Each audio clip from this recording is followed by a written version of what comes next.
श्रीकृष्ण वैशाली काळे या यूट्यूब चॅनलमध्ये आपल्या सगळ्यांचं स्वागत आहे। आज मी गुलाबजामू बनवणार आहे। बघू शकता हे गिट्सचं पाकिट आहे गुलाबजामूचं आणि या गिट्सच्या पाकिटाचेच गुलाबजामू बनवायचे, कारण याचे खूप छान गुलाबजामू बनतात आणि वास पण येत नाही। असे बनवून बघा तुम्ही, खूप छान बनतात। मी ताटात ओतून घेतलं याला। आता याला ना दूध टाकून ना मळून घ्यायचं। दूध टाकून थोडं दूध टाकायचं आणि छान असं मळून घ्यायचं। लुसलुसीत होऊन जातं, कारण ना जसं आपण छान मळलं ना आणि जेवढं मळलं ना असं तर खूप छान असं नरम पीठ होऊन जातं आणि लुसलुसीत गुलाबजामू होतात। त्याला भेगा वगैरे चिरा वगैरे पडत नाहीत त्या गुलाबजामूला। त्याच्यामुळं ना असं थोडं दूध टाकायचं आणि मळून घ्यायचं। छान मळायचं असं हळूहळू असं मळत जायचं आणि आता हे पीठ मळणं झालं माझं इथं। आता इथं ना मी ना झाकून ठेवते। हे झाकून ठेवलं। आता गुलाबजामूला जसं त्याच्यावर दिलंय ना किती साखर किती पाणी टाकायचं, तर आता मी इथं ना 750 ग्राम साखरनं मोजून घेते, कारण तुम्ही दुकानातून आणू शकता। माझ्याकडे काटा आहे घरीच, म्हणून मी घरीच काट्यावर मोजून घेतली।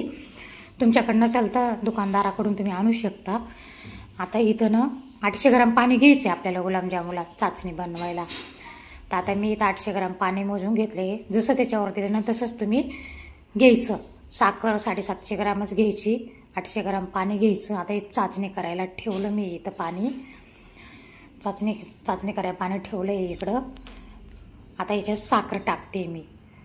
ह्याच्यात साखर टाकून दिली ना, असे करून बघा तुम्ही गुलाबजामू, खूप छान होतात। गिट्सच्या पाकिटचे खूप छान गुलाबजामू होते। आता तुम्ही बघतालच माझे कसे झालेत। तर आता इकडं ना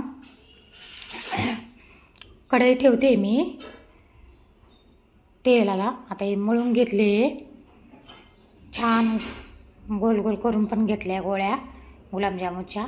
आता इकडे कढई ठेवली आहे। आता कढई ठेवली आहे, बघू शकता। असे बनवून बघा तुम्ही, खूप छान होतील गुलाबजामू तुम्ही। आता हे ना गोळ्या करून घेतल्या आहे, आता टाकले बघू शकता। आता पण तुम्ही किती छान दिसत आहे ना, कलर किती छान आलाय बघा ना याला, किती लालसर मस्त असा गवळा कलर आलाय। खूप लाल बी नाही आणि जास्त तळायचे नाही, खूप लाल बी नाही तळायचे। बघू शकता इकडे बाई किती छान दिसत आहे, बघितलं ना। हां, असे बनवा तुम्ही, बनवून बघा तुम्ही, खूप छान होतील। हे बा इकडं बघा किती छान असं असं एकदम छान बारीक गॅस करायचा आणि त्याच्यावर तळून घ्यायचे। गवळा कलर आला छान। आणि असं थोडं जास्त हलवायचं नाही त्याला, थोडं किंचित असं हलवायचं, खाली वरी करायचे थोडेसे, जास्त नाही करायचं। बघा किती छान कलर आलाय, वा किती मस्त कलर आहे, बघून घ्या। असे बनवा तुम्ही, एकदा बनवून बघा तुम्ही, म्हणता खरंच खूप छान आहे ताई। बघा किती कलर छान आलाय। हां, असे छान निचरून घ्यायचे।